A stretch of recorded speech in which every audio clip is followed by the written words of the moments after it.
Welcome to The Real Beat on Afrocentric Television, channel 15.8. Today's beat will be about suicide, depression, and ways to prevent it around the holidays. I'm your host, Renisha Holmes. I'm your host, Segori Nino. And I'm your host, Christy Coleman. You know, the holidays about joy, celebrating, spending time with family and friends. Well, some people don't have a family, friend, or support system.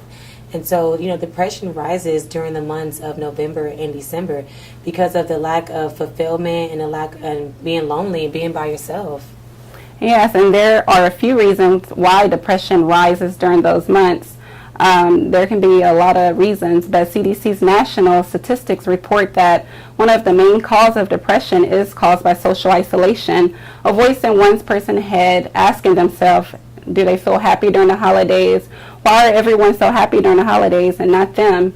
Also, it can be that they feel isolated because of lack of unemployment, lack of transportation, or anxiety of going out in public. Yes. So, Renisha, why do you think depression is common during the holidays? Severe depression is common during the holidays for many of reasons. And I did do a little bit of research, and I figured out that severe depression can be so overwhelming because the lack of friends, the lack of friendship, no family, no one to call, no one to lean on. And also, guys, today we have a special guest. His name is Gwala, CEO of Gwala Music. So stay tuned.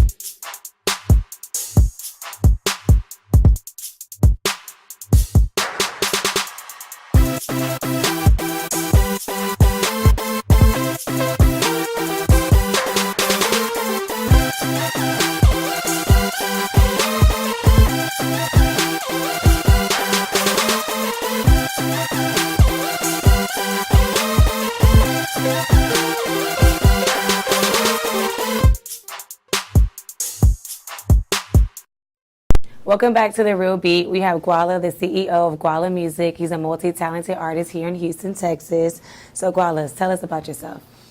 How you doing? My name is Gwala Music, CEO, of course. You know, I'm an author, I'm an artist, and I'm also an actor, sometimes a motivational speaker. I'm from New Orleans, Louisiana, born and raised, you know what I mean, and been dealing with Houston since 1994, back and forth, and finally moved to Houston in 2005, and I love it. Okay, so what brought you to Houston? What bring me to Houston is we definitely used to come out, you know what I mean, every year to some of the Astro World, Water World. And when Hurricane Katrina hit back in 2005, by me being so familiar with Houston, I decided to come here, you know, different from what they call refugees. Okay. And so in today's topic, we are talking about suicide and depression. So tell us a little bit more, how did suicide and depression started before Katrina? Tell us a little bit about that. It started with depression, you know what I'm saying? I dealt with depression from a young age because, you know, I came home, you know, to a family, my mother and father, and in a short time they separated, so I was basically in a single parent home when I was missing my father. And then, you know, I had no brothers, only sisters, so basically I was a boy that had to learn how to survive or either adapt to you know, a neighborhood that was full of cousins and brothers and things of that nature when I was just alone. So basically I had to deal with that, being ganged up on, you know, by me being hot, you know what I mean, a hot topic. Mm-hmm. You know, it basically caused a lot of confusion. Wow, that's very devastating.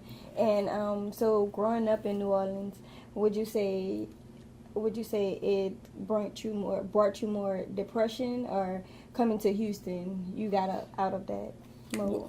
Well, you know, not to speak bad on New Orleans because I love my city, but New Orleans is a very graphical city. Mm-hmm. It is very graphical and is full of a lot of spiritual things too, and spiritual hardships. Not only that, it was a city that was full of crime.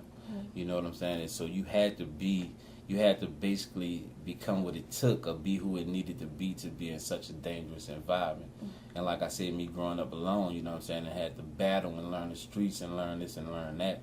It actually did bring upon depression because you learn it's a hardship and there's no such things as real friends out there, you know. Mm-hmm. So you saying with Katrina, you know, a lot of people during Katrina, they lost their homes, they lost you know, they have to start all the way over. So did any of that happen to you? It definitely did. That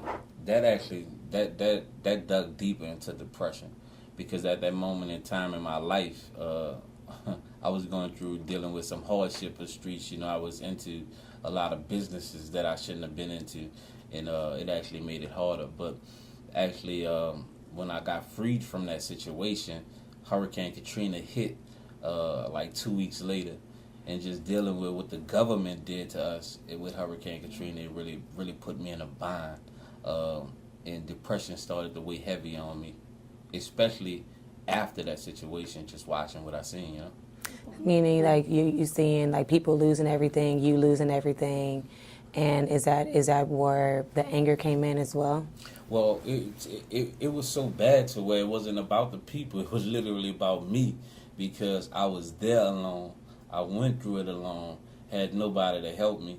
And just for me, being of a young age of 25 and watching dead bodies flow by, hearing dynamite that really blew the levees, which the government did, and just to watch the water rise for over 10 hours constantly, thinking, I have nowhere to go, I'm about to lose my life. Mm-hmm. Did your depression ever bring you to having thoughts of suicide or wanting to commit suicide? Actually, it did. Once I made it to Houston and came into Houston, it actually brought it in, because I automatically had to deal with that, watching babies die, watching people having no help from the police, no help from the doctors, and it was dying from things like high blood pressure. I'm 25, so at the age of 25, I seen over 100 dead bodies. Mm-hmm. So not only that, after that, I lost my mother, which was the only one that I literally had. And at that point in time, just actually trying to get my life back together, losing something that was so important to me, actually brought me into a suicidal mind frame. Okay, how did you overcome? What was some ways that you overcame your suicide thoughts and wanting to commit suicide? Well, it's hard to answer that question, because I actually attempted to commit suicide. Just at the point of, being in a relationship, and it just wasn't going real well, and, my motherland, just weighing on. There's a lot going on at one time. Yeah, I definitely took all the pills in a cabinet. I mean, every last one of them. So there was nothing that you could have done to stop it. It just was like, boom, you was right there. Just basically dealing with you meditating. I'm not gonna say having thoughts. Like the idle mind is a devil workshop. You know what I'm saying? And you don't have nothing to do. You have nowhere to go. You at zip, zero, zilch, and you're meditating on all these bad things that's happening in your life. You know what I'm saying? And thinking that it's literally not worth living. You rather try to take your life to live at peace. And so I just locked myself in a room and took hundreds of pills. Okay. And the next thing I remember, I was waking up at a hospital. Wow. So. Wow, and that's tough. That's really tough. And I do know it is around the holidays, and we are dealing with a lot of people that are dealing with depression and suicide. What advice would you give to the world on how to cope with the society and ways to prevent that? I think, the first thing that I would like to speak on with that is to actually shine light into these bad situations. I lost everything from my home to my baby pictures to my school pictures, the mailman, the next door neighbors. You just lose everything. And, I decided that, I wanted to not be here anymore. But when I survived 10 years later, you know what I'm saying? Like right now, my life is, like I said, 20 times better than it was at that point. I didn't say 10 times better. I said like 20, 30 times better than it was at that point. Mm-hmm. So, sometimes your pain and your depression, you literally have to use that as fuel to your fire. You know what I'm saying? Make that generate bigger dreams, bigger goals, And even if you're out here alone, you're out here alone for a reason, because you're actually strong enough to be alone. Mm-hmm. Weak people need a whole lot of people, but strong people can stand by themselves. Mm-hmm. And I just want to, literally shine that light, because in these days and times, I deal with close friends that commit suicide that I help on a month-to-month basis to talk them out of committing suicide. Because when you go back into, that in your life, you got to realize this. If you're a human, 9 times out of 10, you believe there's God and you believe there's a devil. If you believe in the devil, you have to believe in God. So either it's light or it's darkness. and in between that is something that's called purgatory. If you commit suicide, you have no option to go to heaven or hell. You're actually stuck in this world, which you're trying to lose that pain. You're literally stuck in a world of pain, and you'll be reaching out for a long time for clearance to actually go to the next level. Wow. So, and a lot of people don't understand that, but I do. Yeah, that's very deep. A lot of people don't know that either, Yeah. you know. And then also, like, I had someone close to me pass, and my only thought was to be with them, you know. And so, like, and to, like, just be at home with them and don't care about nothing else, and you just want to be with them. You know, but Mom always told me, if you commit suicide, you're not going to ever see them again. Yeah. If you commit suicide, you're not going to ever see them again, you know. So it's really great that you're able to keep moving forward, and now you're able to help other artists who are aspiring to be just like you, you know, and then who have talent and goals that want to put their passion and their pain and their fuel towards something. Well, So- see, definitely, and I agree with you. Some people really don't understand, and you know, they won't listen to any of everybody. You know, it's just like if you haven't been through what they've been through, or haven't been in worse situations, they wouldn't actually listen to you. And that's one of the reasons with Guala Music is what we're doing. We, you know, here to shine light in all the dark places, to let everybody know that there is a way out when it seems that there isn't a way out. And that way out is to live your life, love and live your life. You know, and help others. You know, some people walk around with full of depression. Like, I speak on this because that's literally was me. Like, I literally at one point in time was a monster in this world. Like, literally. And now I'm just a bright, smiling face. You know what I'm Now saying? look at you 10 years later, Yeah. shining, doing Yeah. good in Wow. life, enjoying life. Right. And a lot of people that commit suicide, they won't get the chance to do that. Yeah. They definitely won't. Yeah. Well, we heard a lot from you for today, and it really was devastating. And oh my goodness, I salute you, and I wish you the best in life, and I wish the best of you in life, and I wish that you keep moving forward and keep pouring that positive energy in, because that's what we need. We need change. We need someone to be a great example for the community, for the world, and we need that. And we appreciate you coming in today. Well, definitely, I appreciate being here. You know what I mean? This is definitely a good feeling, good vibe. And I want to definitely give the beat a major shout out. You know what I mean? And I look forward to seeing y'all growing and doing amazing things. Thank you. Thank And, you. definitely, this is not the last time you'll see or hear of me. You know, so we're going to definitely stay tuned in. And once again, I appreciate the opportunity. And who you are? Yeah. Who are you? I'm Guala. Voila. Voila. And you can find me, Yes. if you're trying to find me, man, make sure you go on Instagram. That's GWALLA_9. Guala Music, man. Salute. Thank you. Thank you for tuning in. Thank you. Thank you. Thank you. And we'll be right back.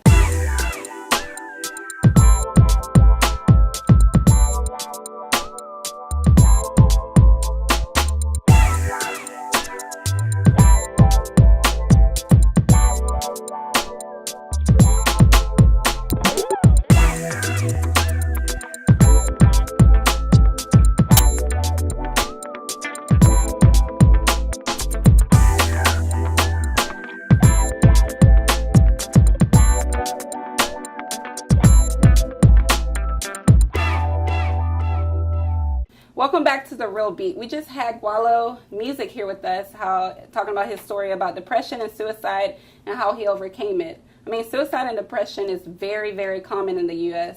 At least 45,000 Americans commit suicide each year. Starting at age 10, an Alabama girl of the age of 9, she faced racism and bullying and just committed suicide a few weeks ago. I mean, that's very sad, and I can't imagine what her parents are going through. I mean, there's a lot of remedies and preventions to suicide that you can take. How do you guys feel about overcoming depression? I think the first step for me when I overcome depression is I recognize I am depressed. You know, I think that's another thing that I have to like tell myself, like, Christy, you're not okay. Things are happening, but you have to accept kind of what's happening and then take what I have and then write it down and then figure out a solution. So I write down like my problem, then I put a solution next to it. So that's my first step. Yeah, that's a very good remedy for people out there that's going through depression and want to commit suicide. Right. And I actually dealt with depression several times throughout my life, but it's been a long journey, and I learned how to cope with it. It wasn't easy. I started film in 2017, and that's where I learned more about myself. I learned that I had to cope better with the society. I had to learn how to manage stress. I had to learn how to manage depression in order to have a better career. So I just kept moving forward. I prayed. I just like you said, I wrote out my goals, and I just kept going and going. Yes, because it's very real. And can you believe the number of Americans that commit suicide? It's just very sad and overwhelming.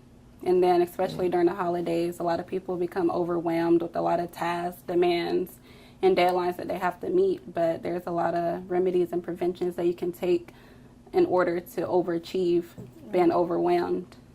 Yeah, and it's sometimes like, you know, like Wallo was saying, you know, he took medicine, he took pills, and sometimes we use those things to cope, and we don't really realize that that we need help, you know. Yeah. And then, like you said, he was in the dark, and you get in the dark, you know, and you get to those points in your life where you feel like it's over, you want to call it quit. You know what? I'm better off being dead. I'm not worth nothing.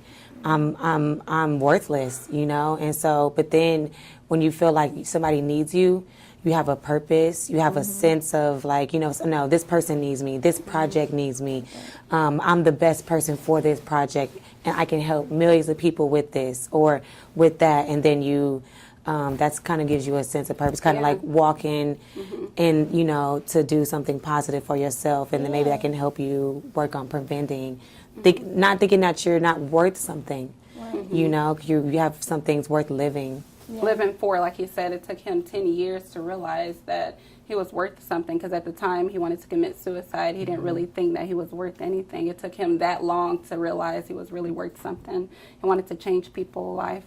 Yeah, and my daughter, she plays a huge impact on my role as far as being a mother. And when I had her in 2016, and she changed my life around.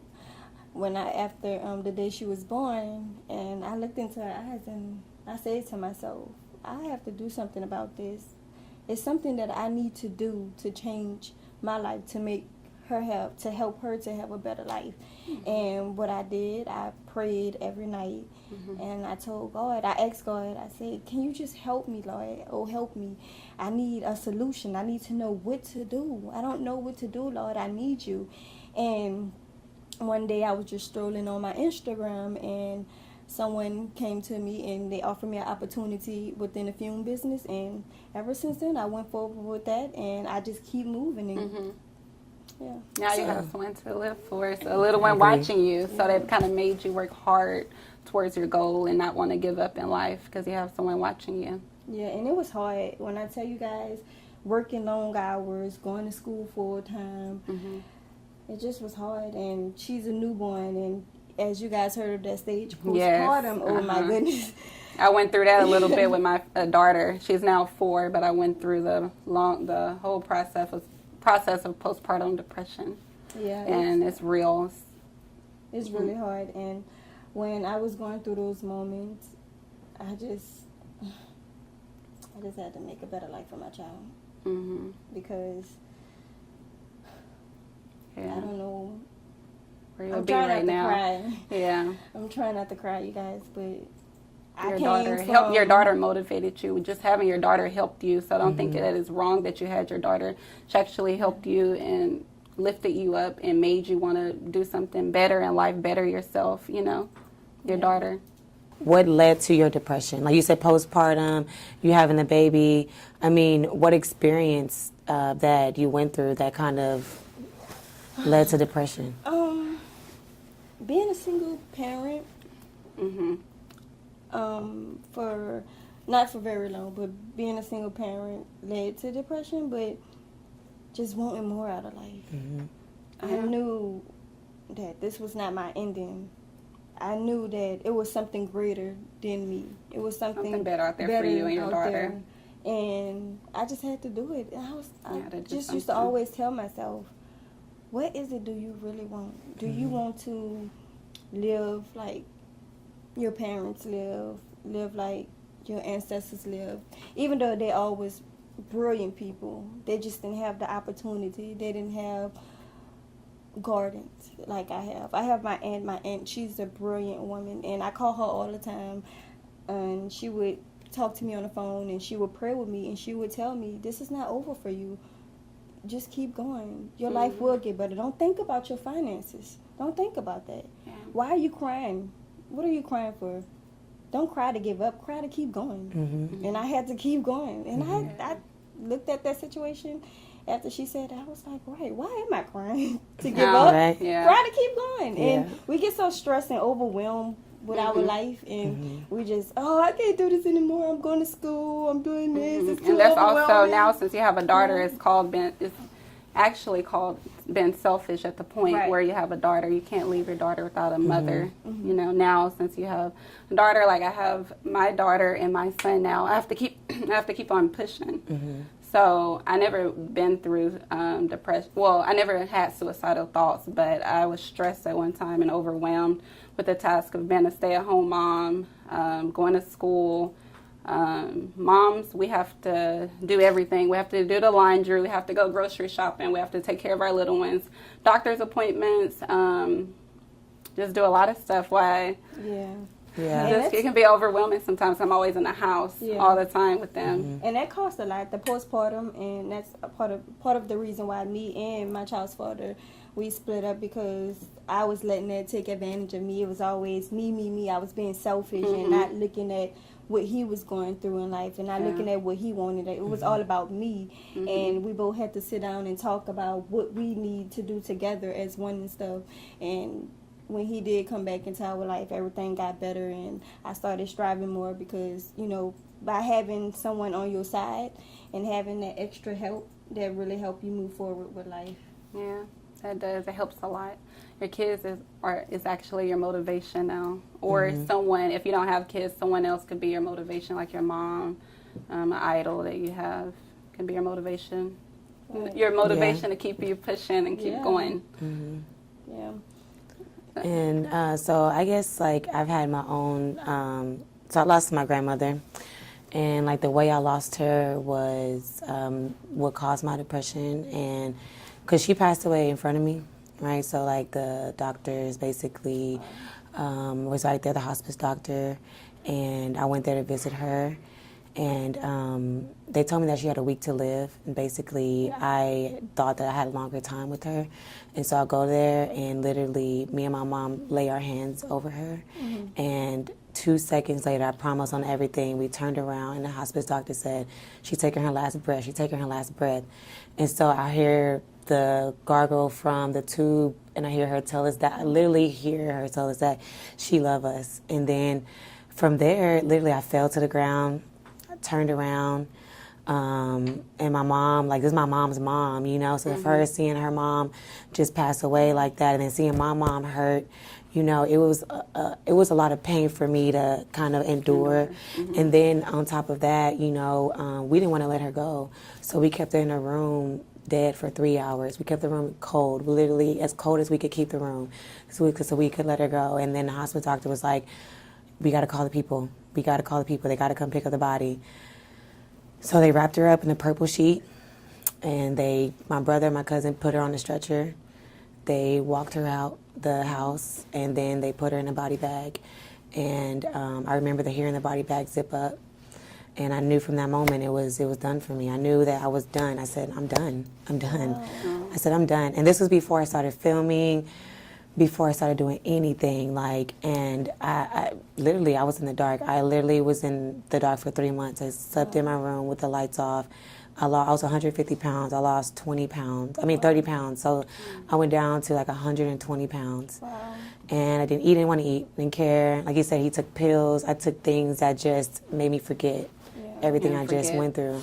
Yeah, that's what a lot of people that's going through suicide thoughts, they do alcohol so they can forget the pain or forget the memories. But once you sober up, it comes back again. So they have to keep doing the drugs or the alcohol to keep their mind going off of the pain. It's just very sad. Yeah, it is. Yeah. It's hard, you know. And it's So did it make you, did your grandma motivate you, like when you thought about her a lot to make you get into the film industry? Did you think that's what she wanted you to do in life? or was it something on your own that you wanted to do? It's crazy because I always wanted to do it before she died, but I felt like I had a lot of time. I felt like, oh, I can do it when I feel like it.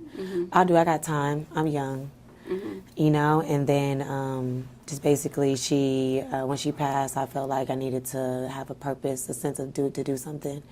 And then my mom basically called me with these tickets to go to the film festival. Wow. And then literally I met all these actors, talked to all these people, and the next thing you know, I'm doing a project 3 weeks later.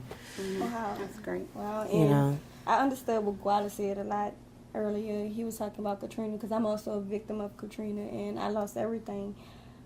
And when I went back home to check my home, everything was just mildewed and damaged. And I come back to Houston, no clothes, and like, people laughing because People laughing at you. I'm wearing the same clothes, and my parents trying to figure out what to do. And that actually damaged me a lot, and that caused a lot of my depression, and that actually makes me go stronger. Yeah. Makes Yeah. me stronger. Yeah. Yeah, well, yeah, and there's a lot of people dealing with depression and suicide in the world. It's just something that some people deal with, and there's some people that's stronger than others, and then have some people weak, like Guala said earlier, the weak people always lose, strong people win.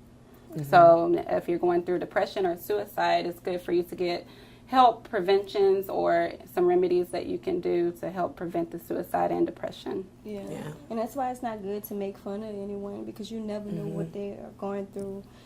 Look Yeah. at how I was back then and look at me now. I Yeah. can't control a Stronger. hurricane. I can't control if we didn't have anything, if we didn't have any money to provide. But guess what? That made me stronger. Made you stronger. Look at you now. Look Yeah. at all of us Yeah. now. We all Yeah. been through something now. A few years later, we're stronger than ever can be. Yeah. Yeah, it's hard though, you know, when Yeah. you're in the dark and you want to give up. So I just tell anybody that's like afraid to step out into the light, you know, you got two options. Sometimes you stay in the dark and things get worse. And so I definitely just preventions of staying around positive people, people that's going to uplift you, people that's going to help you push you towards your goals, your destiny. If anybody's trying to help you, let them. Let them help you. If they say, hey, you know, I think I want to take you here, go with them. Don't stay in your room. Don't think that you're going to get better. And don't think that a situation is going to change. So I definitely believe that, you know, we have a hotline that you'll see at the end of the show, and then ways that you can help, and also support groups. And don't be afraid when you are alone. When you are alone, that's where you find out more about And you yourself. can also find God at the moment too. Talk Prayer. to God. Talk to Prayer Him. helps. He's going to lead the way to you. I promise. Yes. I Yes. am a prime example. I am a witness of that. Just talk to Him, and everything is going to get better. Yes. Thank you for tuning in to The Real Beat on Afrocentric Television. Today, you may have heard some sad stories for today about suicide and depression. Many of times we deal with suicide and depression because we don't have no one to talk to, no one to call, or no one to lean on. But I'm here to tell you that you have us. We're here to motivate, to inspire, and to help you get through your obstacles in life. We can do it. That is what we are here for. And just definitely, like, you know, I'm just agreeing with Renisha. We're here to motivate you, inspire you. We're also here to be transparent. So we tell our stories. We keep it real on the beat. And so we just want to definitely just encourage y'all. We'll be our motivator, the positive talk show that you watch, you know, and just like 3 things to help anybody that's going through. The first step is basically to recognize that you are depressed. I say the second step also is to write down what is really bothering you. And then the third step is to really talk to God and give Him your issues. And then also write down solutions of how you can overcome your depression, so you're not staying in a hole and then you don't feel like you're worthless, or you don't feel like that you want to give up on life. So also look for something to get involved in, like a project, something of where you can have some purpose. Yes, and just like what Christy said, if you're going through suicidal thoughts or depression, there's a lot of ways and remedies that you can do to prevent that, like joining a charitable organization or volunteering just to get your mind off of the depression. So, thank you guys for tuning in to The Real Beat. We'll see you next week. I'm your host, Ronisha Holmes. I'm your host, Christy Coleman. And I'm your host, Laura Nino. We're keeping it real On the beat. Stay tuned. We love you guys.